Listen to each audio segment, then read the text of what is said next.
Olha, e saindo agora da análise econômica, né, vamos falar de mudanças climáticas, porque as duas coisas estão cada vez mais ligadas, né? Segundo a Organização de Meteorologia, da Organização Meteorológica Mundial, instituição da ONU, o ano de 2024 foi o mais quente registrado em 175 anos. Assunto para o meteorologista Arthur Miller, né? Esse calor, como é que se deu em relação a chuvas e em relação às temperaturas também durante o ano? Boa tarde, Arthur. Boa tarde, Petri, obrigado. Uma boa tarde para você que nos acompanha aqui no Mercado e Companhia. Bem, como até a gente viu na entrevista agora há pouco, a gente está vendo, né, chuvas irregulares, temperatura cada vez mais se elevando e as estações que a gente já não entende mais, né, o outono e inverno, que às vezes até parece uma primavera e um verão.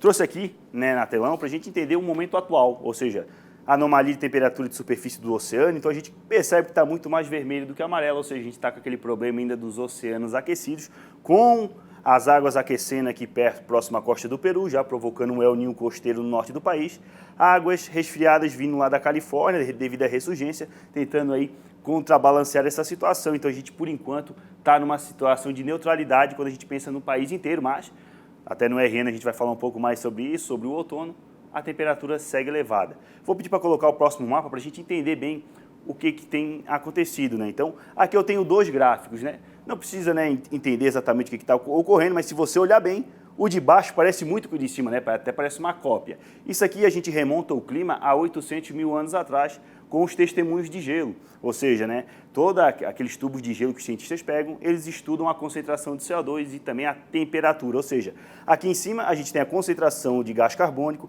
e aqui embaixo a temperatura. Então, quando a gente remonta o clima até 800 mil anos atrás, teve períodos há 400 mil anos atrás que a temperatura média global ficou até 4 graus acima da média, né? Então, o pessoal pergunta, tá, mas agora está 1,5 e qual que é o grande problema? O problema, que a gente sabe que ele é um gás de efeito estufa e é normal, a Terra tem seus ciclos naturais, porém duram milênios, ou seja, mais de 1000 anos para subir um grau. E quando a gente chama a atenção é justamente aqui para o final do gráfico, ó, porque quando a gente olha para essa situação, lá há 200 mil anos atrás, a gente teve pico de 300 partes por milhão, que é uma medida, né, de gás carbônico na atmosfera, com a temperatura ficando quase 4 graus acima da média. O problema que a gente tem hoje, quando a gente olha para todo o passado, é que em 2023, essa marca agora já está até maior, estava em 420 partes por milhão, ou seja, a gente sabe que por efeitos naturais, esse 20% a mais de gás carbônico não veio naturalmente, ou seja, aí que a gente fala da interferência humana. Então, o que a gente pode esperar daqui para frente,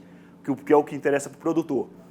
A temperatura vai seguir elevada e, muito importante, também estudos como a Embrapa, porque daqui para frente não tem jeito. Vai ter que investir em gado com genética aqui, com gado que vai ter que segurar esse calor, sementes mais resistentes ao calor também, e claro, devido também à má distribuição de chuvas, ou seja, a gente vai ter que investir em tecnologia. No meio campo disso tudo, a gente sabe que a gente tem uma economia muito frágil, a gente depende dos combustíveis fósseis também, então tudo que a gente puder fazer, né, que não é só a responsabilidade do agro, o que a gente puder fazer para evitar emitir mais CO2 vai ajudar, mas a gente sabe que tem os ciclos naturais e a gente está vivendo um momento que, infelizmente, é de aquecimento, não tem jeito, Petro.